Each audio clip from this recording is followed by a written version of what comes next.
Hello and welcome to module 3. Here we are talking about computational techniques to solve linear equations. So what I am going to do in this particular module is consider linear equations and linear systems and go over some of the methods to solve these linear equations. So we will first go and motivate ourselves what linear equations are. Before doing that, we will just talk about some of the prerequisites. I will assume some familiarity with the concepts of linear algebra, vectors and matrices. For example, I will assume that you know how to multiply two matrices, or what vectors are, what are the addition rules for the vectors and matrices, what are the multiplication by scalar rules for vectors and matrices, and all these things I am going to assume. We will just do a quick recap of that, but it is just going to be a few minutes of a short recap just to orient ourselves with the terminology that I will use in this particular module. If you are not familiar, or if you are a little bit rusty with these concepts, then I would request you to please review your +2 syllabus and your first year undergraduate syllabus. Specifically look at the linear algebra, vectors and matrices parts of those courses. Okay. So those are essentially going to be prerequisites for this course. What I will do in the next few minutes is just go over some of these concepts. What do we mean by scalars, vectors, what are matrices and so on. Okay. So a quick recap. So the question, what is a scalar? A single real number in this particular case is what I define as a scalar. So an example over here is a equal to 1.23. This is going to be a scalar. So it is just a single number and we are restricting ourselves only to real number. A vector on the other hand can be considered as an ordered set of scalars. What do we mean is that it is not just one single number but several numbers. In this particular case we have two scalars, number 2 is a scalar, number 3 itself is a scalar, and an order set of these two scalars is a vector. This vector we have represented as x over here. Okay. Now the number of scalars that go in representing a vector is typically gives the dimension of that vector. For example, in this particular case the vector is 2-dimensional. Now these vectors can either be row vectors or column vectors. This particular case we have basically 2 rows and a single column. The other way of representing this is x equal to 2 comma 3, which basically means that it is going to be a vector in a single row, that is a row vector. Okay. However, consistently when we talk about vectors in this particular module, what we would mean is that the vector consists of n rows and one single column. So this is how we will typically represent a vector. So if, for example, if a vector is 5-dimensional, there will be 5 numbers stacked on top of each other. So 1, 2, 3, 4, 5, that would be essentially a 5-dimensional vector in our case, and it won't be in a horizontal direction, the vector that we represent. Okay. So that is what terminology we will follow for this particular module. Now another concept associated with vector is the length of the vector, or basically a distance of the vector, you can call that, and the second property is going to be the directionality of the vector. Okay. So it has both a length associated with it and a direction associated with it. Geometric interpretation of a vector is, you can consider a vector as either a point in an n-dimensional subspace, n-dimensional space, sorry. So this particular point is going to be a vector that is 2 comma 3. That means that the dimension in the first direction is going to be 2, and the dimension in the distance in the second direction is going to be equal to 3. Okay. So one way to look at it is a vector is going to be a point that in an n-dimensional space, but a more appropriate way or a more common way to look at it is it is a point that is connected by an arrow or a line to the origin. So when we say a vector 2, 3, what image it typically conjures up is basically of a line going from the origin to a point 2 comma 3, and as shown by this light green line over here. Okay. So that is going to be the geometric interpretation. In this particular example, the dimension of this vector is 2 and we represent this as x is an element of the R2 space, R representing real numbers and 2 is represents the dimension of that particular space. Okay.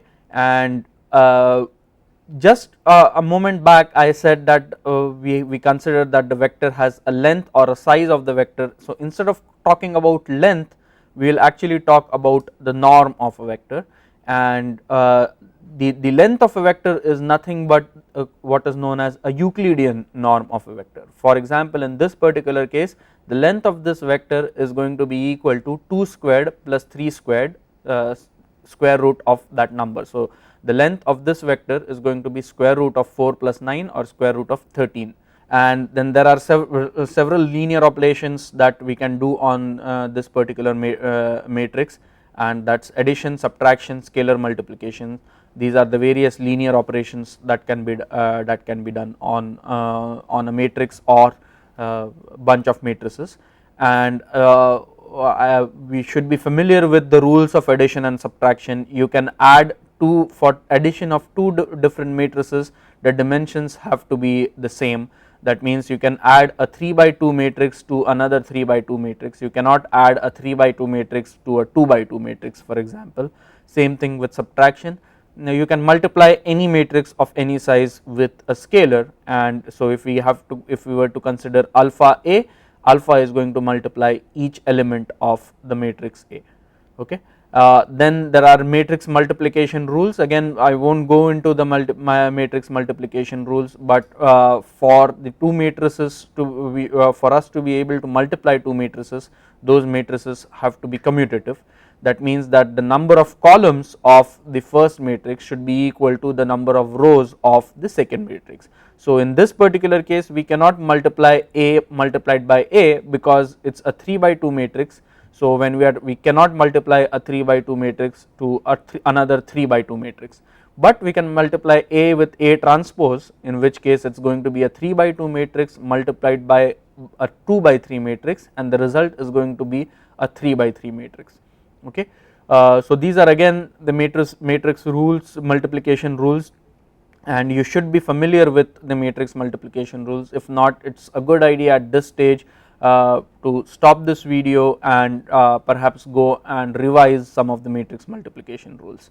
And the final thing is going to be that I will assume that some familiarity with is eigenvalues and eigenvectors.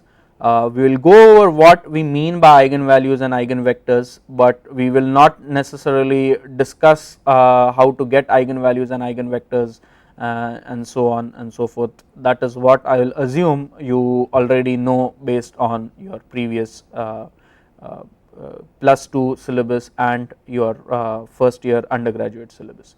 Okay. So this really is a quick recap, and what we mean by a linear equation is an equation of this type. For example, 3x plus 4y plus 7z plus 2w equal to 17. So x, y, z and w are the various variables. So since I have used a notation of this form, this notation will represent a scalar and a bold faced notation will represent a vector.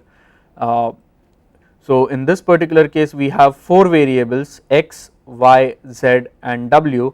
There are 4 coefficients 3, 4, 7 and 2. So this represents the left hand side of the equation and the right hand side of this equation is 17. Okay. So this is a linear equation that we have. Now if we want to try to solve this linear equation, there are 4 unknowns, so that we need at least 4 equations in order to get a unique solution for this particular case. Though if we have 4 equations, that does not guarantee a unique solution, or that does not even guarantee occurrence of a solution, and based on the past knowledge, I think most of us over here will be familiar with the fact that for n equations in n unknowns to have a unique solution, the rank of a matrix has to be equal to n. Now what that means and what exactly we mean by rank of the matrix should be n, where exactly does the statement come from, those things we are going to discuss in the next few minutes. Okay.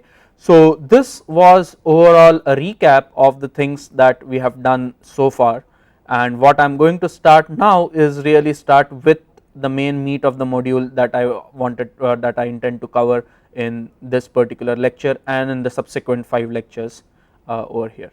Okay, so let us consider a simple example. The simple example that we are going to consider is x plus 2y equal to 1, that is one equation, and x minus y equal to 4, that is the second equation. These two equations in 2 dimensions represent a line. In case of 3 dimensions, for example, if we had x plus 2y plus 3z equal to 5, in that particular case that equation would have represented a plane in that particular 3 dimensional space.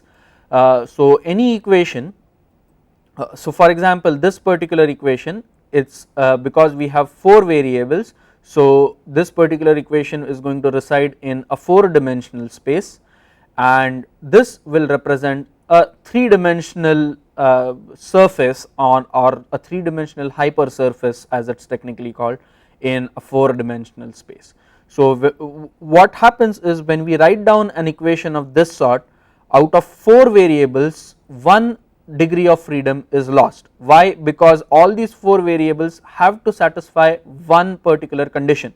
So when one of the degrees of freedoms is lost by writing down an equation of this sort, what this will represent, it will represent a 3 dimensional hypersurface in a 4 dimensional space. So we have one equation x plus 2y equal to 1, that represents this blue line over here, and we have another equation x minus y equal to 4, and that represents the red line over here, and the point of intersection of these two lines is the point 3 comma minus 1, and that point is the solution of these two equations. So that is the point that satisfies both these equations. Okay. Now we can represent these equations in the matrix form in this particular form. So what we have is, the first coefficient goes of the first equation goes over here, the second coefficient of the first equation goes in row 1 column 2, and so on and so forth. If we had multiple variables, the first equation, the coefficients will go on the first row of the matrix A, the right hand side will go on the first row of the right hand side of the equation, and that is the vector B. Okay. Likewise we have 1 multiplied by x plus minus 1 multiplied by y equal to 4. Okay. So that becomes our second equation.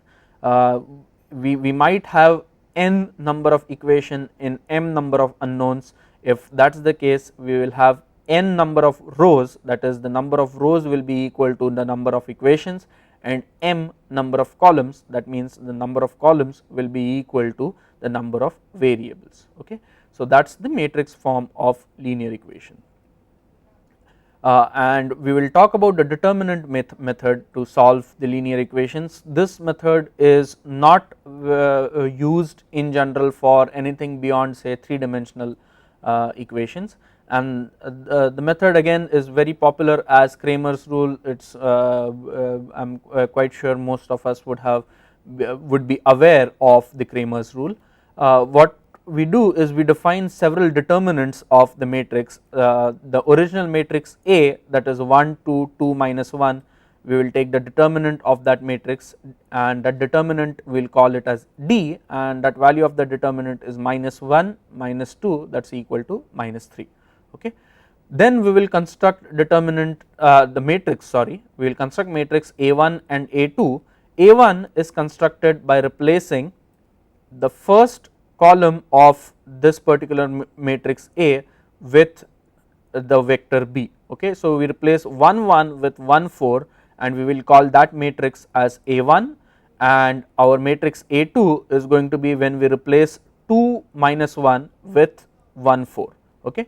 So we will construct matrix AI by replacing the ith column of A with the elements of vector B. Okay.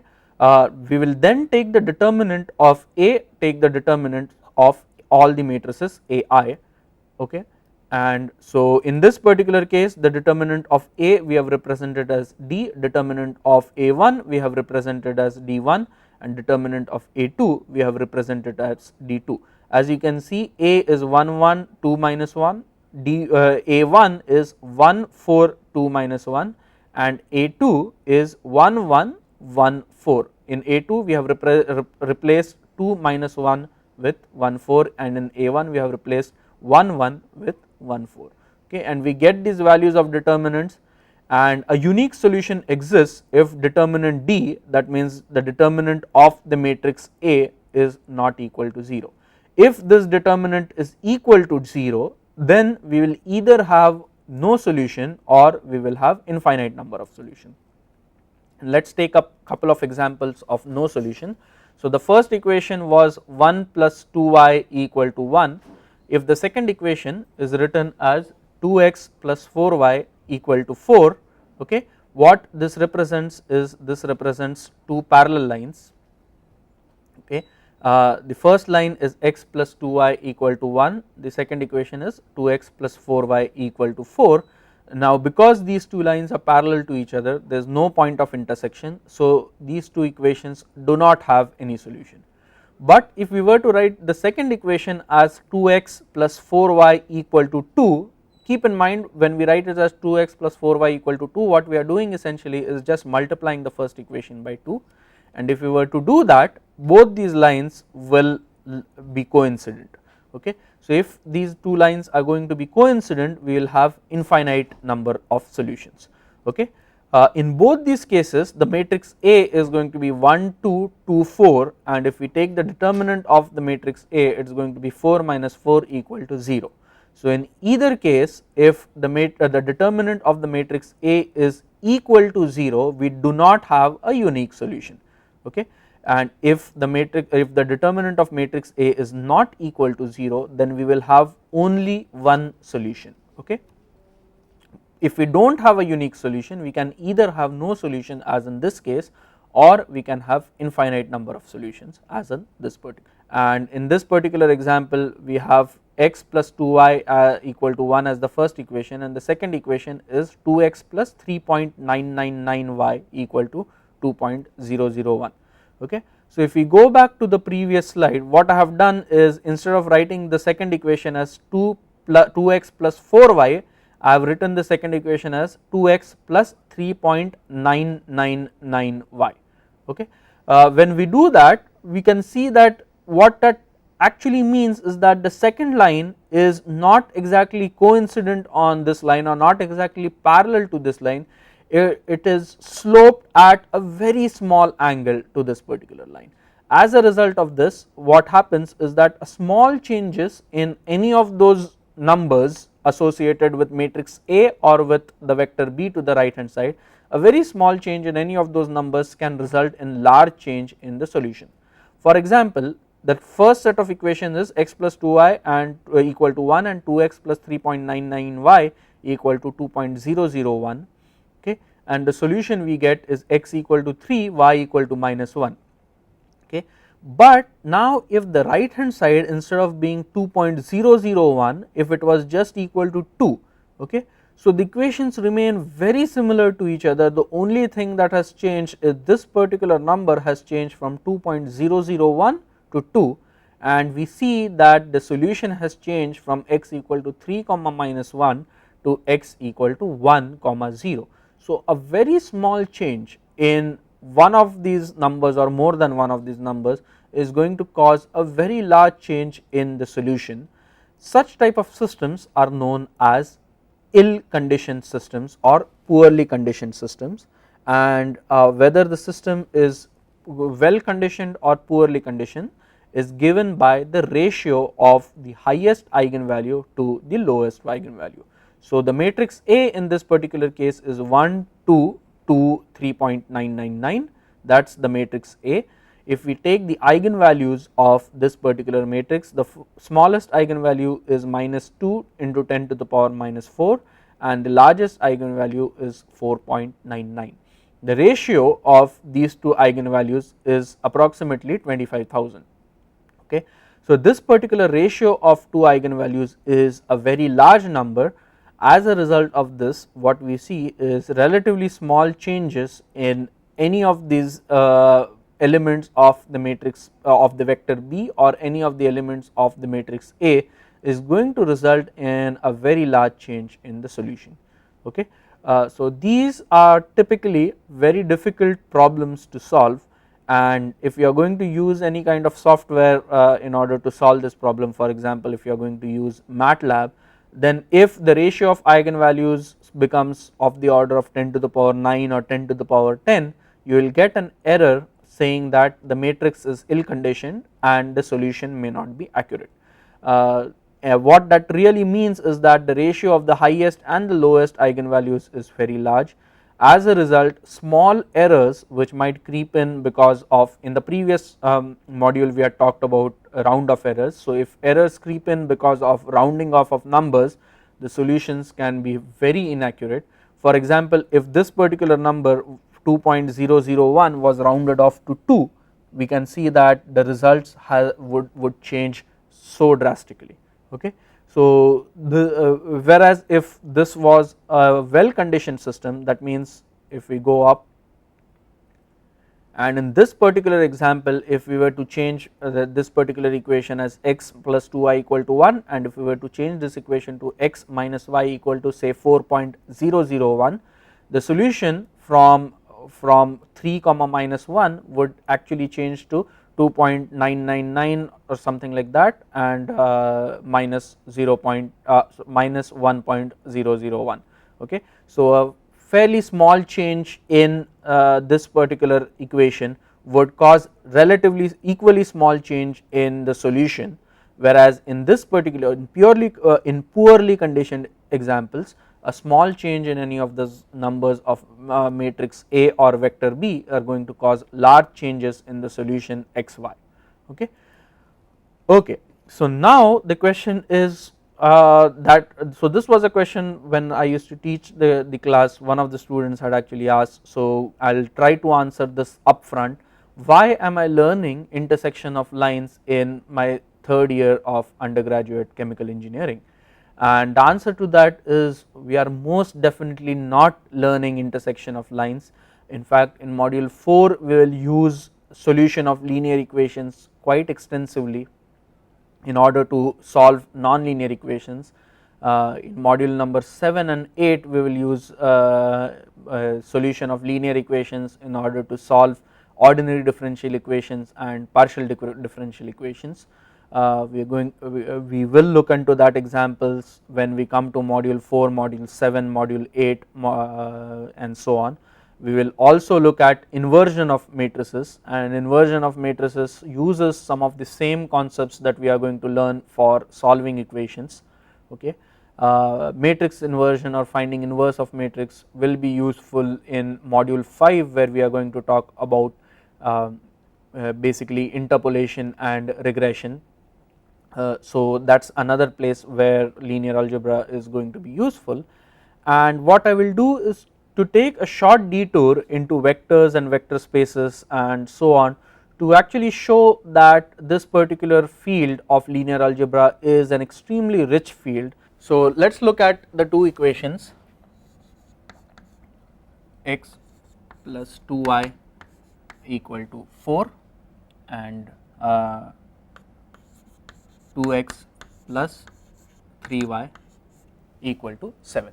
Okay. So we want to let us say solve these two equations. What we have seen in the PowerPoint slide so far is the interpretation of this equation as a straight line and this equation as another straight line, and the solution is nothing but the point of intersection of these two lines. Okay. So what we had done over there is this we called as the axis x, this we called as the axis y, and these two are going to be two straight lines, we say somewhat like this, and this particular point is of intersection of these two lines is going to be the solution of these two equations. Okay. So one interpretation of the solution of these two equations is what is known as what we call as intersection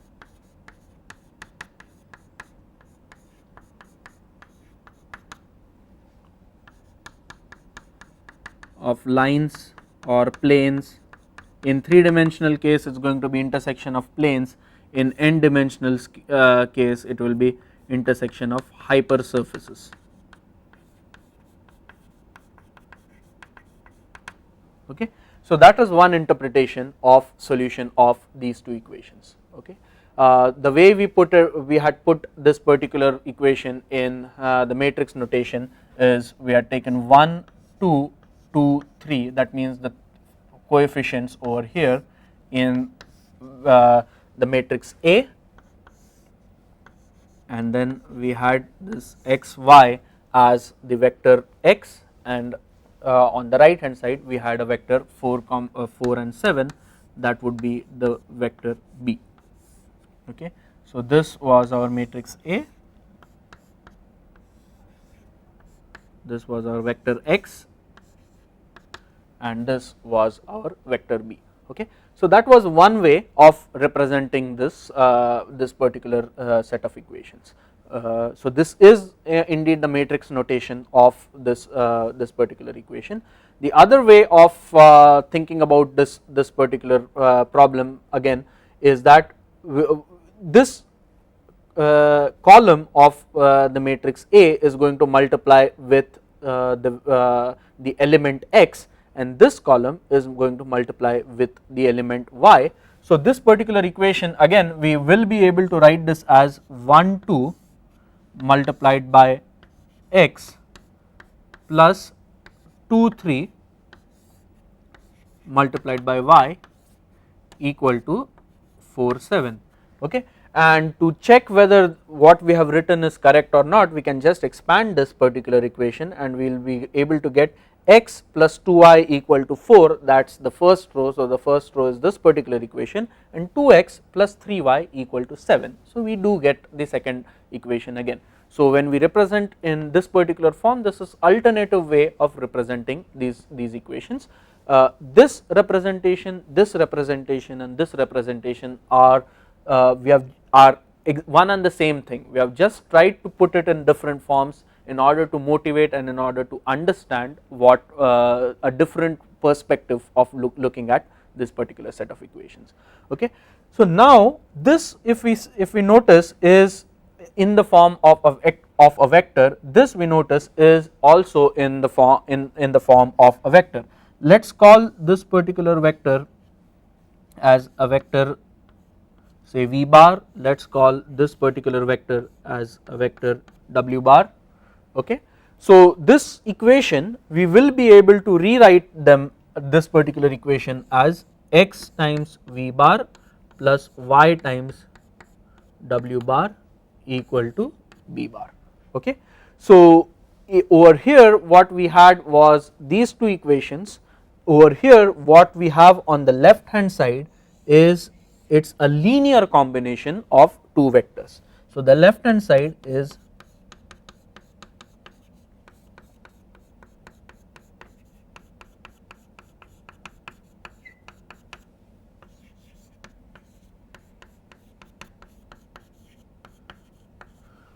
okay. So the aim of solving linear equations is then going to be to find two scalars x and y such that the linear combination of v and w is going to result in another vector b. Okay. So one interpretation of solving these equations was intersection of two lines. Another equation or another interpretation of these solving two equations is to find the scalars such that the linear combination of the two vectors is going to be the result vector on the right hand side. Okay. Keep in mind we have put these vectors in the consistent form that I had spoken about some 15 minutes back. That means each vector we are going to represent as n number of scalars ordered in one single column. So we will have n rows and a single column in order to define any vector. We are going to use that as a for consistency of notations from this point forward. Okay. So what this means is that now we have a vector v. Now this vector v is vector 1 2 and vector w is vector 2 3. Okay. So vector 1 2 is going to be a point 1 over here and then 2 over here. So vector 1 2 is going to be this, and vector 2 3 is going to be a point over here and a point over here. So this is going to be vector w. So v bar and w bar are the two vectors. Now what we want to find is find the scalar x and y such that the linear combination will result in 4 comma 7. So the 4 comma 7 we basically take 4 units on this side and then 7 units on this side. So this is going to be the point 4 comma 7. Okay, and we want to find the linear combination. So basically we are going to complete the parallelogram such that we will finally reach this particular point. So we will try to complete a parallelogram in this particular format, and this is going to be our b bar, and the amount by which v is going to stretch and w is going to stretch is going to be represented by x and y respectively. Okay, I have not really shown this in a very clean way, but the idea is that the b bar vector should be a linear combination of the two vectors on to the left hand side. Okay, and that leads us to the next concept of vector space.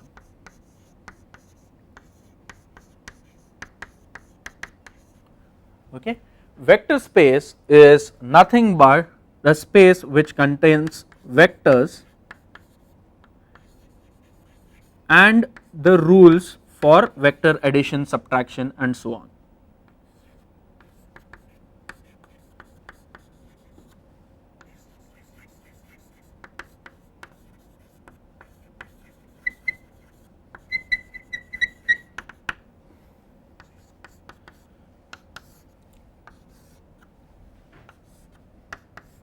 Okay.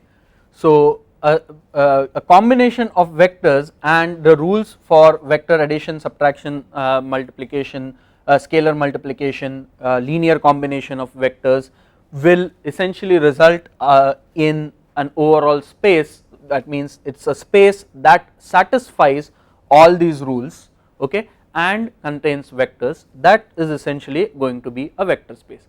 For example, the typical 2-dimensional space that we talk about is a vector space. Why is it a vector space? Because we can have vectors in that 2-dimensional space. That means we can have vectors of the form v, w and b bar in the 2-dimensional space, and all the rules of addition, subtraction, scalar multiplication and so on are applicable on this particular 2-dimensional space, and I should actually be showing this in on all sides. So what we mean by the rules of vector addition, subtraction, multiplication is, and so on, is that if we have two vectors x bar and y bar, where x bar plus y bar should be equal to y bar plus x bar. Scalar multiplication, alpha multiplied by x bar plus y bar should be equal to alpha x bar plus alpha y bar. There should be a 0 vector such that x bar plus 0 bar is going to be equal to x bar. There is a negative vector minus x bar such that x bar plus minus x bar is going to be equal to 0 bar. All those rules again which we have studied right in the beginning have to be satisfied in this particular space in order for that space to be called a vector space. So for example, if we now talk about say the first quadrant, that means instead of talking about the entire 2-dimensional surface, if we only talk about the first quadrant is not a vector space, because if we have an x bar in the first quadrant, this is going to be minus x bar. Okay, so first quadrant is not a vector space.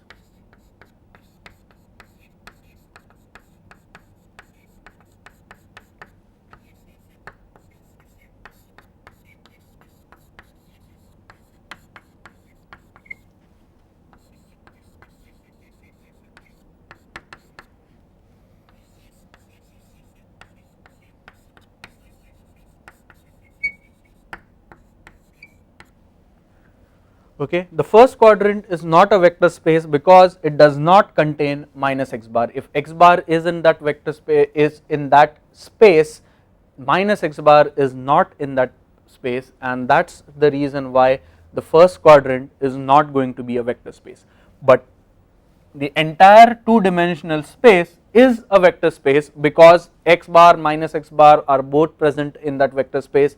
There exists another vector which to which you can add x bar plus minus x bar so that we get 0 bar. There exists a 0 vector such that x bar plus 0 bar is going to be equal to x bar. All the rules of matrix addition are vector addition are going to be applicable in the entire two dimensional space.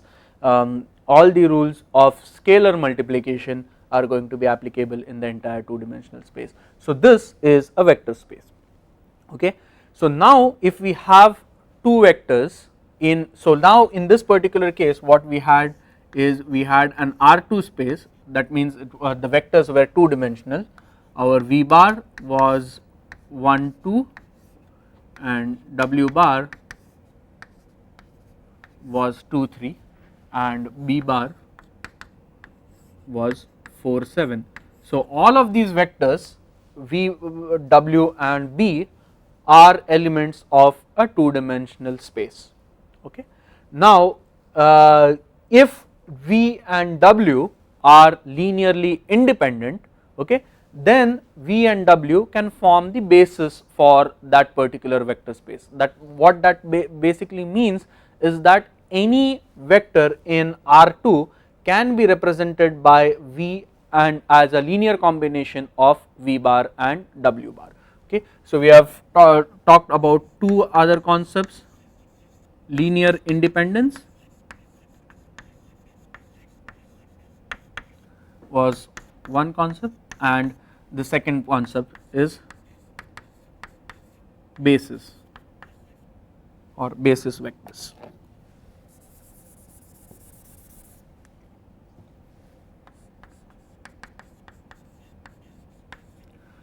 Okay. If we have an n dimensional subspace, if we have an n dimensional vector space Rn, there can be at most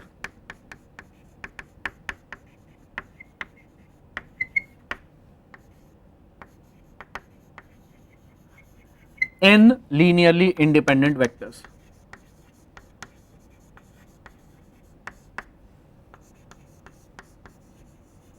Okay. For example, in an R2 space there can only be two linearly independent vectors, there cannot be more than two linearly independent vectors, but two vectors in an R2 space need not always be linearly independent. For example, if we use another vector, say m bar equal to 2 4, then m bar and v bar are not linearly independent because we can multiply alpha v bar where alpha equal to 2 and we will actually get m bar. Okay. So v bar and m bar are not linearly independent. Okay. So now we had those two the second set of equations that we saw was x plus 2y equal to 4 and 2x plus 4y let us say equal to 8 is the second equation. Okay. In this particular case, if we were to write these equations in a form similar to this, okay, we will write these equations in a form similar to this, what we will get is x multiplied by 1 2 plus y multiplied by 2 4 equal to 4 8. Okay. So one vector is the vector 1 2, the other vector is the vector 2 4. Okay. And if we were to plot these two vectors, this is going to be our vector 1 2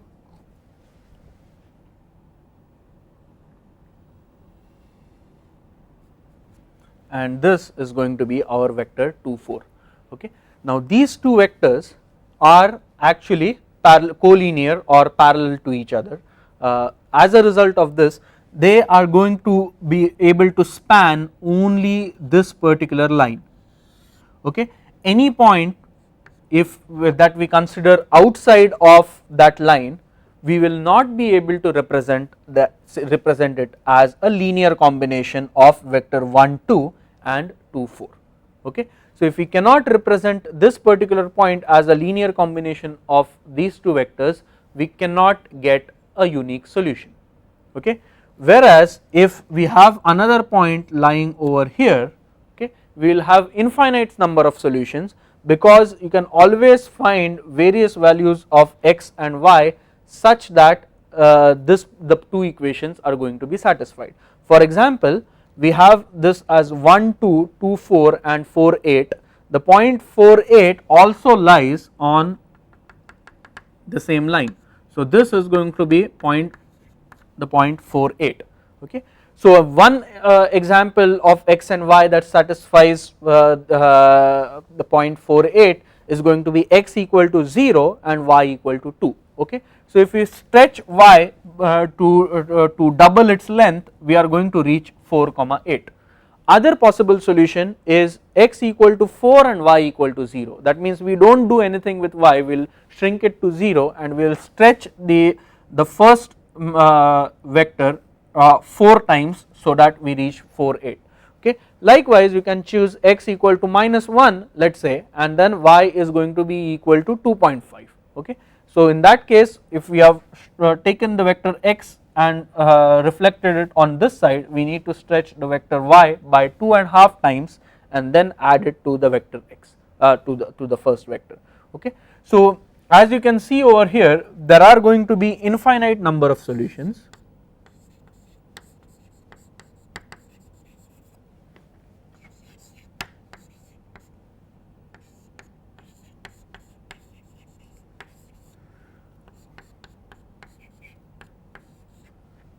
Okay, not W bar, sorry, M bar.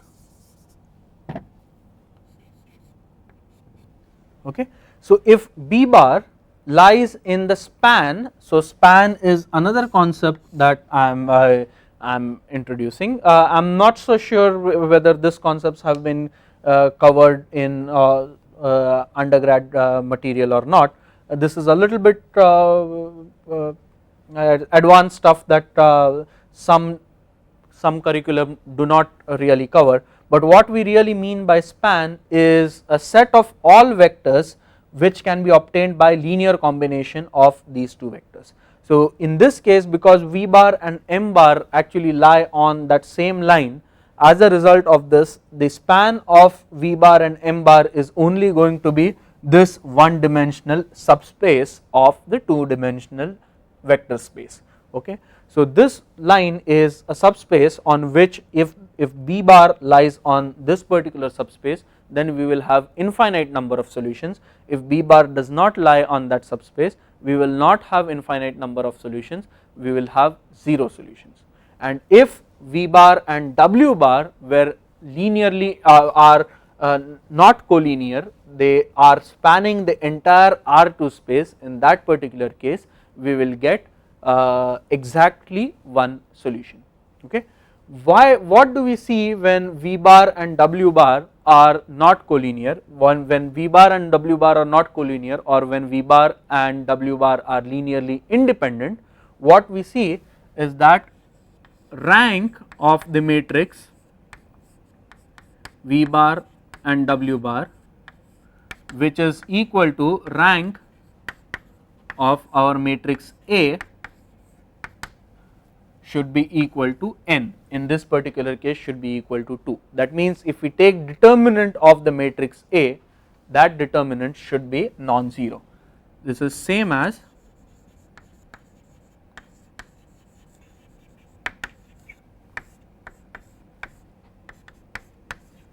okay. So coming to the Cramer's rule that we spoke about, what we said when we discussed Cramer's rule is that the determinant of the matrix A should be non-zero for the system to have unique solution. In this particular case, excuse me,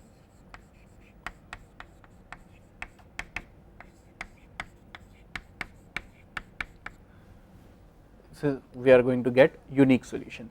Now the second case is when we have 0 solution and when we have infinite solution. So our V bar was 1 2, M bar was 2 4, if B bar, I will call it as B1 bar was 4 8, we will get infinite solutions. If B2 bar was, let us say 4 7, we will get no solution, right. We know this, right, because if this particular guy was 8, that means the two lines lie on one and single line when we talk about the intersection of lines.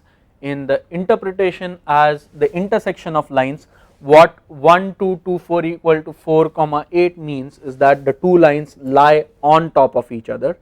The other interpretation based on the vector spaces is that the two vectors are actually in the same direction, and the right hand side vector, if it lies in that same direction, we will have infinite number of solutions. If it does not lie in the same direction, we will have no solution. Okay, so that's the interpretation in the two different forms. Okay, so infinite number of solutions. Now what we see is that B1 bar is in span of V bar comma M bar. In other words, the rank of matrix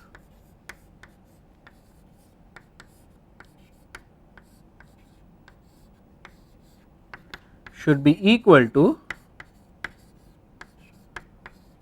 the rank of matrix A. So the rank of matrix formed by putting this 4 comma 8 along with V bar and M bar, that means the rank of matrix 1 2 4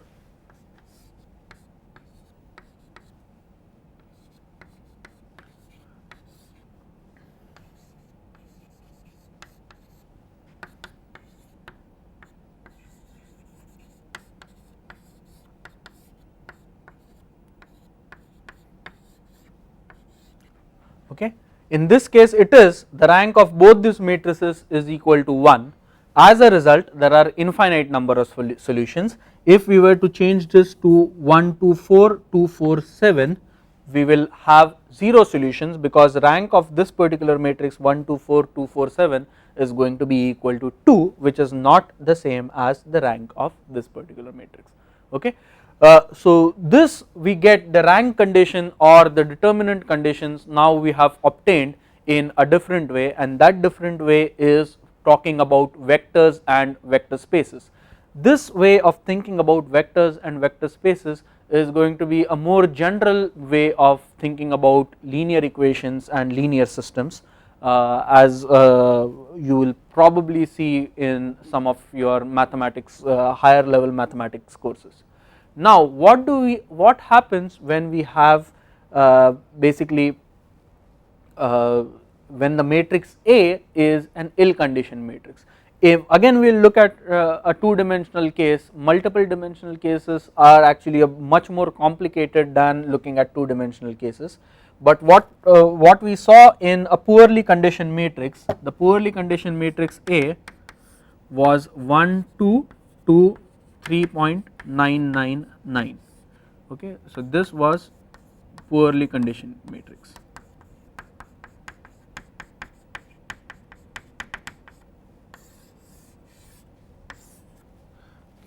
So what happened in a poorly conditioned matrix was that we had this as V bar, and the second vector was very close to the first vector. Okay, so we had the first vector as 1 2 and the second vector was 2 comma 3.999. So these were the two vectors. Okay, as a result, when we had the point two different points 4 comma 8 versus 4 comma 7.999, those resulted in very different shrinking and stretching of these two vectors. This was a little bit of a detour to talk about the various aspects of linear algebra. What I will do is now just give you an overview of what to expect in rest of this module. So what we are going to do in the next lecture and the lectures so on is not just restrict ourselves to 2-dimensional or 3-dimensional systems, but to start thinking about higher dimensional systems and how to represent n equations in n unknowns, when does the system have unique solutions, when do the systems have no solutions, so on and so forth. These are the questions I want you to think about before we move on to the lecture 2 of this module. Is when does a system of n equations in n unknowns have a unique solution, when does system of n equation in n unknowns have infinite number of solutions, when does the system of n equations and n unknowns do not have any solution. Okay. This is the way we will write general n by n system of equations where x1, x2, x3 and xn are n variables, a11, a12 and so on are the n coefficients for the first equation, a21 up to a2n are n coefficients of the second equation, and so on up to an1, an2 up to ann are n coefficients of the nth equation. Okay. And the next question is how do we represent this equation in terms of Ax equal to b in the standard format. That is the second thing that I want you to think about before we start on to the lecture 2 of this particular module. Okay. And so these are the couple of things that I want you to think about, and we will start off the module by talking about general n by n system of equations. That is what we will do first. Then we will solve the previous equation that we talked about, that is x plus 2y equal to 4, 2x plus 3y equal to 7. We will try to solve it with hand and try to understand a few things about how we have solved this equation, and that will motivate us into going to some of the numerical methods to solve these equations. And that numerical method that we will talk about the first is the Gauss elimination method. We briefly talked about Cramer's rule. I will discuss why it is not used in the lecture 2 of this module in the very next lecture. After that we will talk about Gauss elimination and do some analysis of Gauss elimination. We will talk about Gauss-Jordan, we will use the Gauss-Jordan method for matrix inversion and talk about LU decomposition method. Next we will talk about special type of matrices known as sparse matrices, and specifically of tridiagonal matrices and algorithm to solve those tridiagonal matrix equations in an efficient manner. All these equations are what are known as direct methods. Then we will talk about what is known as iterative methods, and finally we will talk about eigenvalues and eigenvectors. So in the next lecture I will start off by trying to answer the question how do we represent a general n by n system of equations. Then I will try to answer the questions about when does the system have unique solutions, infinite solutions, no solution, and then we will start off with the Gauss elimination method.